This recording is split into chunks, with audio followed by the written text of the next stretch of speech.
If y'all knew the time I had today with this phone, but that's okay. Because once I get it, I got it. Hey, how y'all doing, knickknacks? What's up? Hope this day has been good to you. It's a little drizzling over here. It's almost dark. That's why I'm in my car trying to talk. My brakes went out. Gotta try to get that fixed in a week. Life is life. Yeah. But I'm here to talk about my little life. Just a little piece of life out here in this world.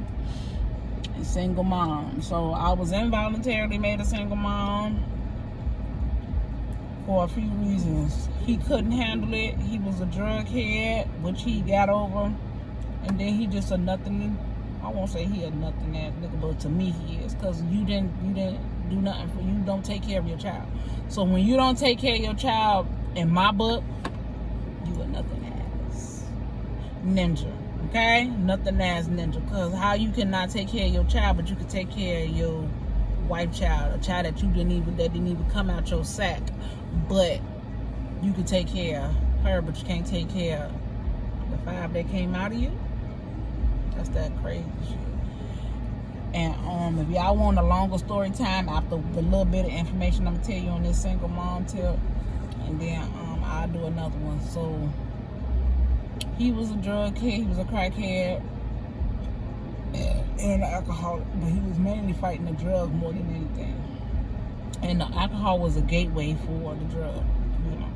So once I found that out, because he hid that for a good little minute, I didn't find out till August 2005 that he was like that. Because when I met him, we was hanging out, we would go out, we went to concerts, we went out to eat, we did a lot of stuff, you know, because we was dating or whatever. And when I found that out, he was what you call a working crackhead. Well, he had a working habit. He can go to work but still get his fix on and still take care of things. Which, that's what I'm saying, I never knew, because shit, he was going to work doing all that and still coming paying me, giving me money and everything like that. You need some money? Even when I had told him that I might possibly be pregnant, oh, we about to start buying all this stuff, we about to get this stuff right now. He was cool with it. This was like April when he said that, because I found out on Mother's Day of 2005 that I was pregnant. So he like, yeah, we gonna do. Never knew. I don't know what it was. What triggered it? I think he had disappeared a couple of days or something, and I don't remember. I think I was upset or at work or something, because I was trying to figure out where he was at. No, I wasn't at work. I wasn't working. By this time I had applied for food stamps and all that, because I knew I was pregnant, and I was so sick with my pregnancy. There's no way I could have worked. But I made it through that second pregnancy working. Still sick, but I was there. So once I found out he was pregnant, he was a crackhead or whatever, I'm like, so I started hiding it, because of course I'm embarrassed. I don't want nobody to know that this man out here doing this drug, whatever. He was smoking weed, that'd be one thing, but boy, you doing something else. So once that all came out, I was real upset with his mom for a little bit, because it's like, why you ain't tell me? Why you ain't, I thought you a woman. Why would you want to see another woman go through, and then it's your son? But anyway, so I found that out, hid it for as long as I could hide it from my mom. She found out because one day she opened the back porch of Greg and he was asleep on the back porch. Then that's when he finally confessed the whole thing. And you know me, I played dumb. What? That's where you been at all this time? Man, I know, boy, put on my best Hollywood actor's role. Yes, the fuck I did. So once the cat was out the bag and this, that, and the third, he was never in the house by himself, but once we had the baby and stuff, that's when he like tried to start coming over. I know that ain't my mama, because my mama don't drive crazy like that. Who is that? Please don't hit me. Okay, because people was driving crazy, and I'm sitting in my car parked. People was crazy, but anyway. So, then my mom was like, you know, if he gonna stay here, y'all gotta get married and all that. I did not want to marry this man. I had no thought of marrying nobody. I was just gonna have my baby and be on about my business. If we was gonna be together, we was gonna be together. Marriage could have came later. I wasn't worried about that. Even though I should have been worried about trying to protect myself, but I wasn't thinking or whatever. So I'm like, whatever. And he was like the second person that I had been with, so I wasn't thinking on, you know, putting on the thing or whatever. So whatever. Pregnant, baby on the way. Now we gotta get married. So I get married like 2 weeks before my birthday. And then that was crazy too. The day of my birth, I almost came up missing. I mean, the day of my so-called marriage, because we got married at City Hall, which shows you I did not want to get married. Anyway, I went to City Hall, man. This man tried to kidnap me in the building. I was big and 8 months pregnant because my baby was due next month. Well, she was due January 1st, but she came at the end of the month of December. That's why I don't walk up and talk to nobody. You hear me? Anyway, so we down at the City Hall, we married and all that. Baby come, he to the house and all that.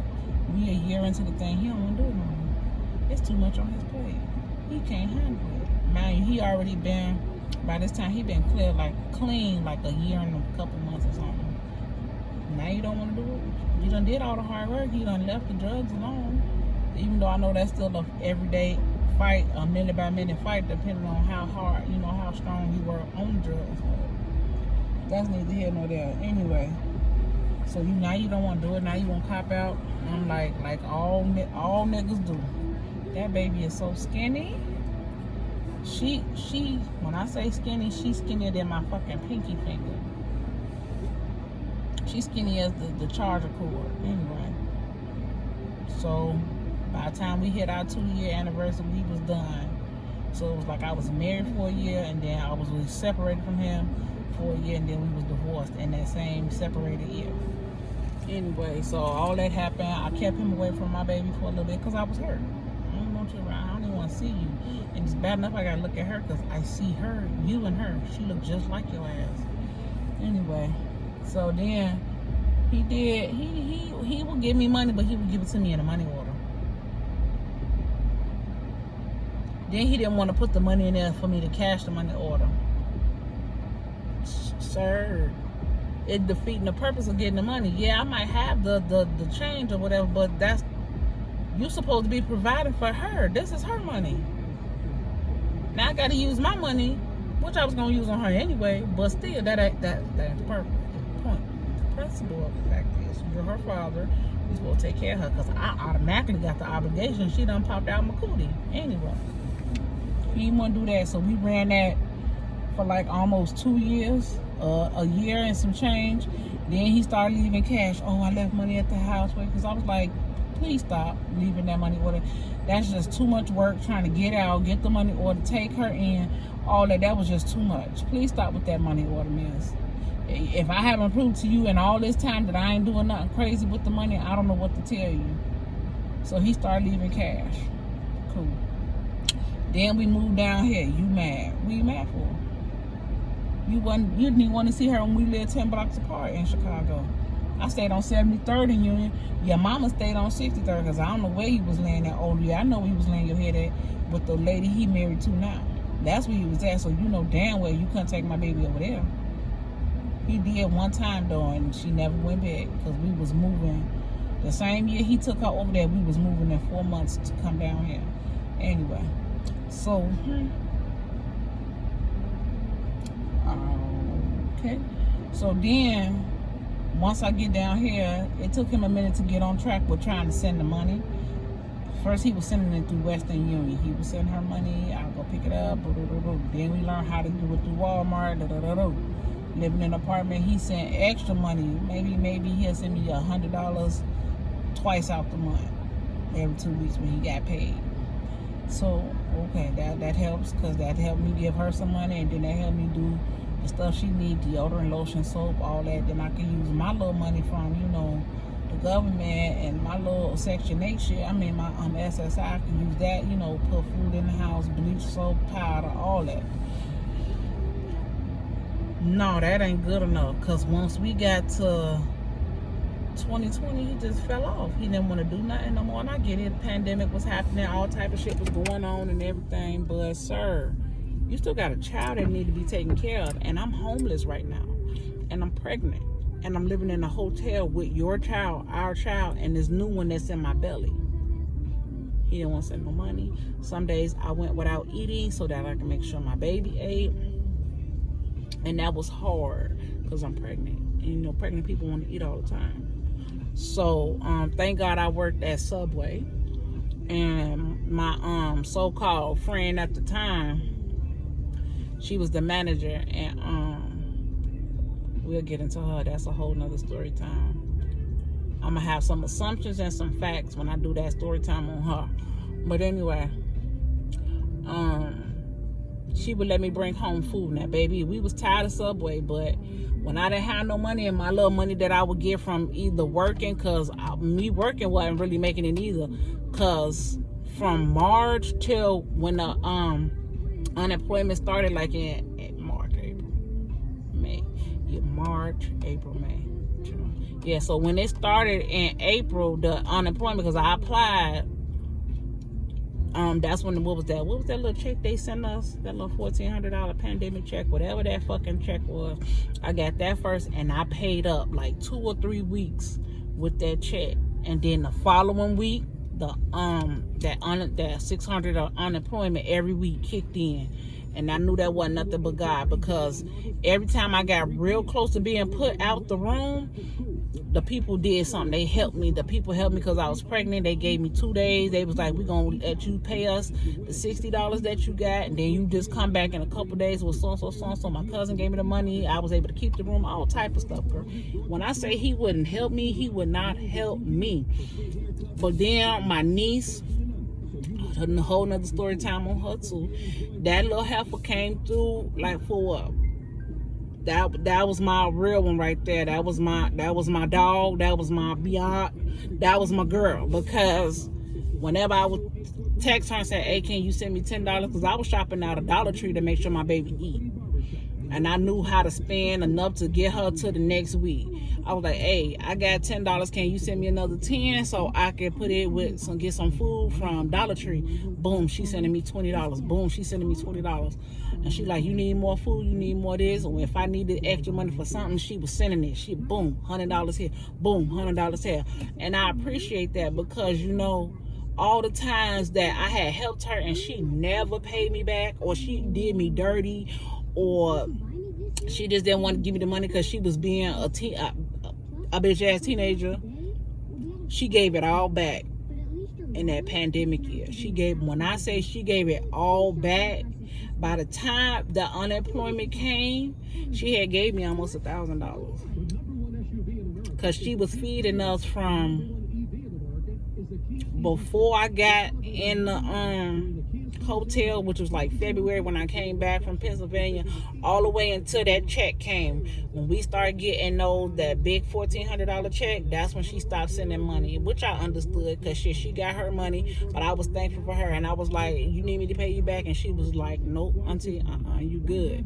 And I thank her for that, and I appreciate for her for that, because she helped keep me going. Because my check at work, I wasn't making no money. My checks was only like 6 or 7 something every 2 weeks. So, and my room was 3 something every week. So how was I gonna pay that? Ain't no way. There's no way I was gonna be able to pay that. So I was like working for free in a way, because sometimes my checks he would give me the check be like $25, $10. That's it. And I'm like, I don't know what else to do.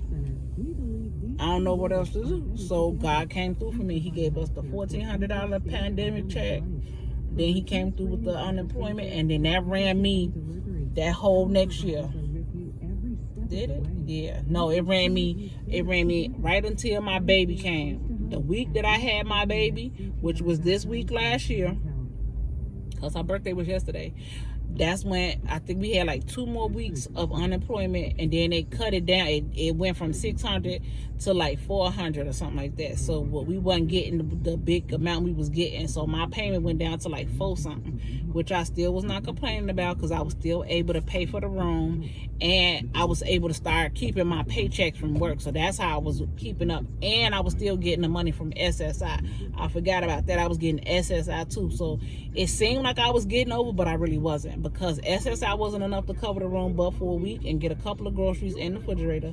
Then I was working. That wasn't doing nothing but covering a week or 2, because I was borrowing money from my job in order to even pay for the room. So that's why I was like, I was working for free and all that. So it was just crazy. And I'll probably reach on this subject again when I talk about me being homeless and all that from Pennsylvania. But when I say he did not help, and then you got the nerve to lie to your mama and say, I sent that girl money. Girl, where you see a girl at? I ain't been a girl since I met your motherfucking ass, okay? The day I popped her out of my cooter, I became a woman. Who the hell you playing with, boy? Since you want to go there. But anyway, he don't help at all. And that's it. When I have my chance to cuss him out, I want to do it in person. Fuck a phone, because you could click out on me.